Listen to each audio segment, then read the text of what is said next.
રાજકોટના racecourse ring road ઉપર દિવાળી કાર્નિવલનો આજથી પ્રારંભ થયો છે। હું તમને રેસકોર્સ રિંગ રોડ પર કિશનપરા ચોકના દ્રશ્ય બતાવી રહ્યો છું। રાજકોટ મહાનગરપાલિકા દ્વારા આજથી દિવાળી કાર્નિવલનો પ્રારંભ કરવામાં આવ્યો છે। દરરોજ રંગોળી સ્પર્ધા સહિત વિવિધ જે કાર્યક્રમો છે એ અહીં રેસકોર્સ રિંગ રોડ ઉપર આયોજન થશે। રાજકોટમાં એકમાત્ર આ રેસકોર્સ રિંગ રોડ છે જે લોકો પોતાના પરિવારજનો સાથે આનંદ કરે છે। લોકલ ફોર વોકલ અને વોકલ ફોર લોકલના મેસેજ સાથેની એલઈડી સ્ક્રીન્સ પણ રાખવામાં આવી છે। પ્રધાનમંત્રી નરેન્દ્ર મોદીએ સમગ્ર ભારતને જ્યારે લોકલ વેપારીઓ પાસેથી જે તમામ વસ્તુઓ ખરીદવાનો આગ્રહ માટે તેમને અપીલ કરી હતી ને તે જોતા જ બજારોમાં પણ એક અલગ રોનક જોવા મળી રહી છે। સમગ્ર રેસકોર્સ રિંગ રોડને દુલ્હનની જેમ સજાવવામાં આવી છે અને લોકો લખલૂટ આનંદ આ જે રોશની સહિતના જે તમામ કાર્યક્રમો છે તેનો માણી શકશે।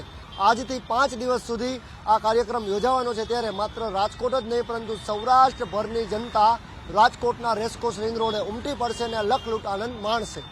કેમેરા પર્સન અભય ત્રિવેદી સાથે ઋષિ દવે, ન્યૂઝ કેપિટલ, રાજકોટ।